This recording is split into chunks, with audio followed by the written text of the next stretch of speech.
আপনারা কান্না করছেন মানে আমরা ফ্যামিলি কাটলে ব্যস্ত, কিন্তু আমরা দেখা গেছে যে এই যে পরিবর্তন উন্নত নিয়ে আমরা কোনো ব্যস্ত নাই। তো বাংলাদেশে জন্মগ্রহণ করছে, এটা আমাদের কপালের দুঃখ, এটা থাকবে, এটা মনে হয় যাবে না চিটং থেকে।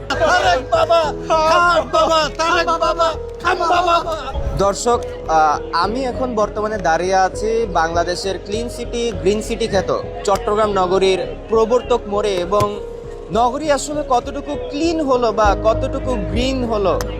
এই আমাদের সোনার বাংলাদেশ, এই আমাদের স্বাধীনতা দেশ। আমরা সোনার বাংলাদেশে, বাংলাদেশের আমরা এমন ভাবে কাজ করব, মানে আমরা ফ্যামিলি কাটলে ব্যস্ত, কিন্তু আমরা দেখা গেছে যে এই যে পরিবর্তন উন্নত নিয়ে আমরা কোনো ব্যস্ত নাই।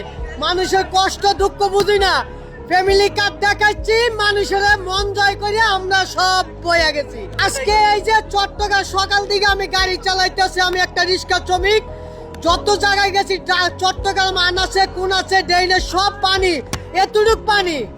তাই না, এখন এই জায়গায় যে পানি, একটা যাত্রী নিচে আমার 500 টাকা দিছে, তারপরে মানে যাত্রী চোখের পানি ফালাই দিছে আমার কষ্ট দেখা। আসলে বলার তো কিছু নাই, আমরা সাধারণ নাগরিক। এই গ্রাম থেকে আসতেছে, কোনো পানি নেই, কোনো বন্যা নাই। এখন বৃষ্টি না হতে শহরে বন্যা। তো বাংলাদেশে জন্মগ্রহণ করছে, এটা আমাদের কপালের দুঃখ, এটা থাকবে, এটা মনে হয় যাবে না চিটং থেকে।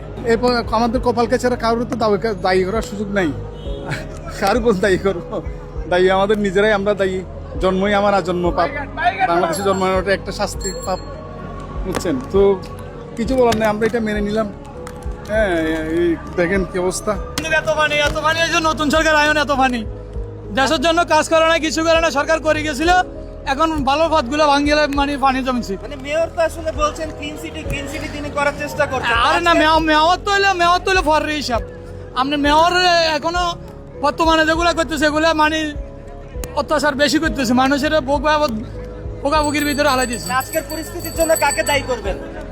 আজকের পরিস্থিতিতে দায়ী করতেছি মেয়র আছে, বর্তমান সরকার আছে, এরা তো দায়ী। মানে আগে 15 বছর খুব ভালো আসলে, এত পানি উঠে নাই এই প্রবর্তকের মোড়ে, কিন্তু এই যে ইয়াগুলা ভাঙ্গি, নালাগুলা ভাঙ্গি, কি সুন্দর কামডারে পানি জমা হয়ে। আমরা আসছি কুমিরা থেকে বেলভিউতে একটা রিপোর্ট নেওয়ার জন্য। যাওয়ার সময় একটা রিক্সাতে গেছিলাম 100 টাকা দিয়ে, এখন আবার আসার সময় এই গাড়িতে উঠছি। এখন উঠার পরে এখানে আসি, গাড়িটা আটকে গেল। গাড়ি তো একদম ডুবে গেছে। আমরা ডুবে গেছি ভিতরে।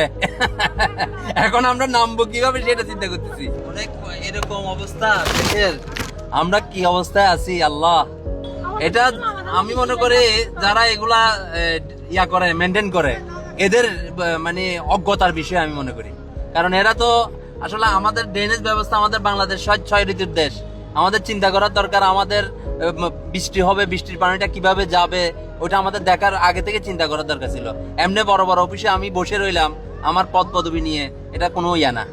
আসলে আমরা কাউকে দায়ী করতেছি না, আমাদের কপাল খারাপ ভাই, আমরা বাংলাদেশে জন্ম নিয়েছি, এটাই হচ্ছে সবচেয়ে বড় বিষয়। ঠিক আছে ভাইয়া, সবসময় যে সরকারই আসুক এইভাবে পরিস্থিতি থাকে, এর চেয়ে বেটার সরকার আসলে এই পরিস্থিতি থাকে। আমি মনে করি আজকের পরিস্থিতির জন্য সরকারকে দায়ী করতেছি। এই সিটি কর্পোরেশন যে কাজগুলো করার দরকার আগের থেকেই এরকম, এই সরকার বলেন, আগের সরকার বলেন, এই সব কিছু, এই আওয়ামী লীগ সরকার বলেন, এখনের সরকার বলেন, দুটোটাই দায়ী। আমি দায়ী করতেছি বাংলাদেশ সেনাবাহিনীকে। আমি বিগত এই রোডে আমি 4 বছর আমি মানে চলাফেরা করতেছি, ঠিক আছে? এই সেনাবাহিনীর কারণে এই জিনিসটা হচ্ছে, এরা ঠিকঠাক মতো কাজটা করতেছে না, ওই কারণে এই সমস্যাটা হচ্ছে। আমরা তো অফিস গামী, অনেক কষ্ট হয়ে যাচ্ছে। এটা কি এটা কার দায়ী করবে? আমাদের ভাগ্য খারাপ, সকালবেলা কাজ আইছে, সরকার যদি উদ্যোগ নেয় তাহলে হয়তো এইসব জলবদ্ধতা থাকবে না। সাধারণ মানুষের তো ভোগান্তি, এতটুকু জায়গা আসতে 1 ঘন্টার উপরে লাগছে। এখন তো পরিষ্কার হচ্ছে না, মনে হয় যে আজকে 2-3 মাসের ভিতরে পরিষ্কার হতে নির্বাচনের পর থেকে কোনো সিটি কর্পোরেশন কোনো ড্রেনে পরিষ্কার হচ্ছে না।